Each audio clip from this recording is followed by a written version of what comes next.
इस गरीब की कौन सुनेगा कि इसने मुझे पैसे दिए थे। मैं तो खुद सेठ हूं, तो लोग इसकी बात नहीं मानेंगे।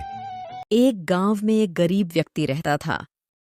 उसका नाम जयराम था। एक दिन जयराम ने एक सेठ को 10,000 रुपए दिए और कहा, सेठ, जब मेरी बेटी की शादी हो तब मुझे दे देना। अभी मेरी बेटी 5 वर्ष की है। तब सेठ ने बोला, पैसे तो मैं रख लेता हूं, पर मैं ब्याज नहीं दूंगा। ये 10,000 ही वापस दूंगा। हाँ हाँ सेठ, 10,000 ही वापस दे देना। मैं अपनी बेटी की शादी 15 साल बाद करूंगा, जब तक वह 20 साल की हो जाएगी। सेठ ने वो पैसे रख लिए। अब समय निकलता गया। अब बेटी 20 साल की हो गई और बेटी की शादी तय कर दी। एक दिन जयराम अपने पैसे लेने सेठ के पास गया और सेठ से कहा,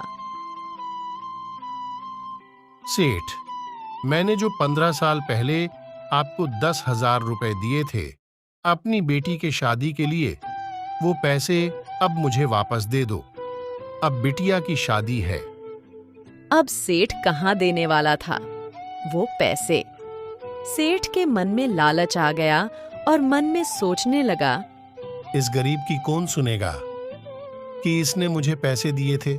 मैं तो खुद सेठ हूं, तो लोग इसकी बात नहीं मानेंगे। ऐसा सोचते हुए सेठ ने जयराम को पहचानने से इनकार कर दिया और गुस्से में बोला, ए कौन हो तुम और किस बात के पैसे मांग रहे हो मेरे से? मुझे कब दिए थे 10,000 रुपए? ऐसा सुनते ही जयराम के पैरों के नीचे मानो जमीन ही ना रही। जयराम घबरा गया और बोला, ऐसा न करो मालिक, मैंने आपको अपनी बिटिया की शादी के लिए दिए थे वो पैसे। आप पैसे नहीं दोगे तो मेरी बिटिया की शादी कैसे होगी?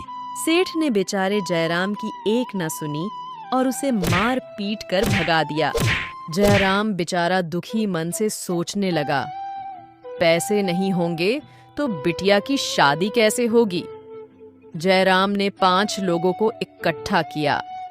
न्याय के लिए जयराम ने लोगों से कहा कि मैंने सेठ को 10,000 रुपए दिए थे बिटिया की शादी के लिए, पर अब सेठ मना कर रहा है। लोगों को भी यकीन कहाँ होने वाला था। जयराम की बातों पर ये गरीब कहाँ से इतने पैसे देता सेठ को। सेठ को क्या जरूरत पड़ी थी जो इस गरीब से पैसे लेता। फिर भी लोगों ने जयराम से कहा कि अगर तुम सच्चे हो तो इस मंदिर पर जल लेकर चढ़ जाओ। अब जयराम बेचारा सच्चा था तो जल लेकर चढ़ गया। मंदिर में वहीं पर जयराम का परिवार भी था। अचानक से उसका बेटा मर गया। अब पूरे गांव में ये खबर फैल गई कि जयराम तो झूठा है, इसलिए उसका बेटा मर गया। अब गांव में उसकी बहुत बेइज्जती हो गई। जयराम बेचारा रो रो कर पागल हो गया। एक तो उसका बेटा मर गया, ऊपर से बिटिया की शादी और गांव में भी बेइज्जती हो गई। अब जयराम ने ये गांव छोड़ देने का निर्णय लिया और अपने परिवार के साथ चला गया। और रास्ते में 4 जने मिल गए, सतयुग, द्वापर, त्रेता और कलयुग। तो सतयुग बोलता है जयराम से, क्या हुआ भाई, क्यों रो रहे हो? जयराम ने बताया उसके साथ जो अन्याय हुआ है। मैंने एक सेठ को 10,000 रुपए दिए थे बिटिया की शादी के लिए, और सेठ ने मना कर दिया कि मैं तुम्हें नहीं जानता। और जब 5 लोगों को पंचायत के लिए बुलाया तो उन्होंने मुझे मंदिर पर जल लेके चढ़ा दिया कि मैं सच्चा हूं तो चढ़ जाओ। मैं सच्चा था इसीलिए चढ़ गया, और तभी मेरा बेटा मर गया। गांव में मेरी बेइज्जती हो गई। मैं सच्चा था, पर मेरे साथ अन्याय हुआ है। सतयुग ने कहा, देख भाई, मेरे बस की बात नहीं है। आगे द्वापर आएगा, उससे कहना। आगे जाने पर द्वापर मिल गया और द्वापर ने पूछा, क्या हुआ भाई, क्यों रो रहे हो?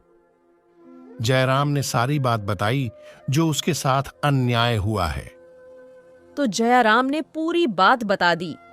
अब द्वापर ने भी कह दिया, आगे त्रेता मिलेगा, उसे बताना तुम्हारे साथ जो अन्याय हुआ है।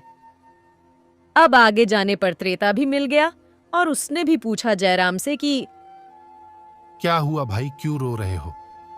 जयराम ने अपने साथ हुए अन्याय की बात त्रेता को बताई तो त्रेता ने कहा, देख भाई, मैं तेरी इसमें कोई मदद नहीं कर सकता, लेकिन आगे जो आ रहा है वो है कलयुग, और वो तुम्हें न्याय जरूर दिलवाएगा। थोड़ी आगे जाने पर कलयुग मिल गया रास्ते में और पूछने लगा जयराम से। क्या हुआ भाई, क्यों रो रहे हो? जयराम ने बताया उसके साथ जो अन्याय हुआ है।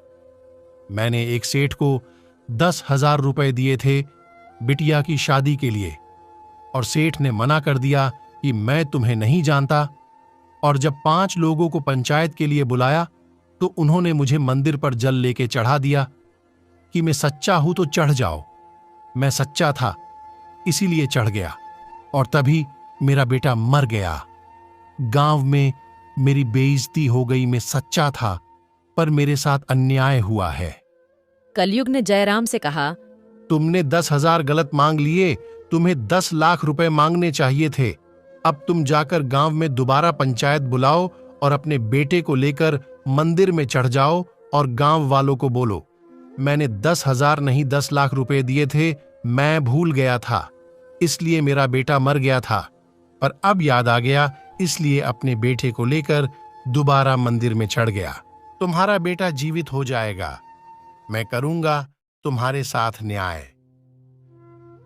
अब जयराम गांव वापस आ गया और पंचायत बुलाई और गांव वालों से कहा कि मैंने सेठ को 10,000 नहीं 10 लाख दिए थे, और मैं भूल गया था, इसलिए मेरा बेटा मर गया था, पर अब याद आ गया, मैं अपने बेटे को लेकर मंदिर में चढ़ जाऊंगा। अगर मैं सच्चा हूं तो मेरा बेटा जीवित होगा। ऐसा कहकर जयराम मंदिर में चढ़ गया और उसका बेटा जीवित हो गया। अब सेठ घबरा गया और कहने लगा, मैंने तो 10,000 ही लिए थे, 10 लाख नहीं, मैं 10,000 का ब्याज दे दूंगा, पर मेरे पास 10 लाख नहीं है। गांव वालों ने सेठ की एक न सुनी और सेठ की बेइज्जती करने लगे। सब थू थू करने लगे और उसे मार मार कर गांव से निकाल दिया। कलयुग ने जयराम को कैसे न्याय दिलवाया? कलयुग की मार जब पड़ती है ना, तब सेठ तो क्या, सब सीधे होते हैं। इसलिए कहते, न जैसा कर्म करोगे वैसा भरोगे।